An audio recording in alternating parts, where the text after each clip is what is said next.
রাজ্যে ইতিমধ্যে ডেঙ্গিতে আক্রান্তের সংখ্যা বাড়ছে।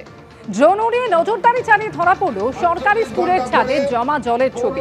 স্কুল কর্তৃপক্ষকে সতর্ক করলেন বনগাঁ পুরসভার চেয়ারম্যান। ড্রোনে নজরদারির সময় ধরা পড়ে বনগাঁর কুমুদিনী গার্লস স্কুলের ছাদে জল জমে রয়েছে।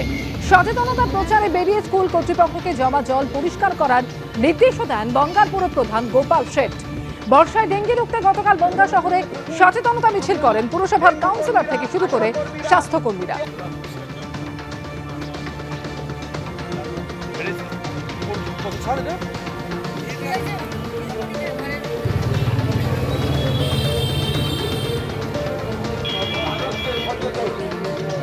এলাকায় যে জলটা রয়েছে আমরা যেটা দেখতে পাচ্ছি সেটা বলে যাচ্ছি, পরিষ্কার করুন, নাইলে আইনগত ব্যবস্থা হবে। 48 ঘন্টা টাইম না হলে আমরা তাদের বিরুদ্ধে এফআইআর করব এবং যা আইন আছে সেটা করে দেবো। বর্ষায় হুগলিতে বাড়ছে ডেঙ্গি। বলাগড় ব্লকেই 32 জন ইতিমধ্যে ডেঙ্গিতে আক্রান্ত হয়েছেন। তার মধ্যে গুপ্তিপাড়া 1 নম্বর গ্রাম পঞ্চায়েতে 24 জনের ডেঙ্গি ধরা পড়েছে। প্রশাসনের তরফে জোর দেওয়া হচ্ছে স্ক্রিনিং এ। বাড়ি বাড়ি গিয়ে রক্ত পরীক্ষা করার পাশাপাশি সচেতন করার কাজ শুরু করেছেন স্বাস্থ্য দপ্তরের কর্মীরা। গতকাল স্ক্রিনিং ক্যাম্পে উপস্থিত ছিলেন জেলার মুখ্য স্বাস্থ্য আধিকারিক। এর মধ্যেই ডেঙ্গি নিয়ে শুরু হচ্ছে রাজনীতি। বিজেপির দাবি, বর্ষার আগেই ব্যবস্থা নিলে পরিস্থিতি এতটা খারাপ হতো না। তৃণমূলের যদিও পাল্টা জবাব, প্রশাসন ব্যবস্থা নেওয়ায় এবার পরিস্থিতি নিয়ন্ত্রণে আছে।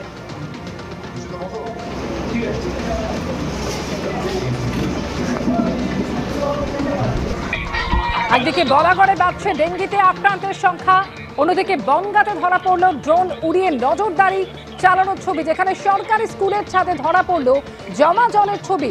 এই বিষয়ে স্কুল কর্তৃপক্ষকে সতর্ক করলেন বনগাঁ পুরসভার চেয়ারম্যান। সেই ছবি আপনারা দেখতে পাচ্ছেন যে স্কুলের ছাদে কিভাবে জল জমে রয়েছে।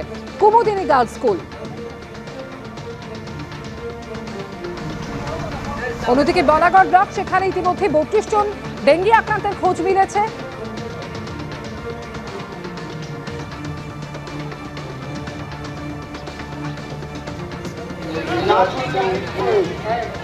এখন অবধি আমাদের ওই অ্যারাউন্ড 150 মতন টোটাল কেস হয়েছে।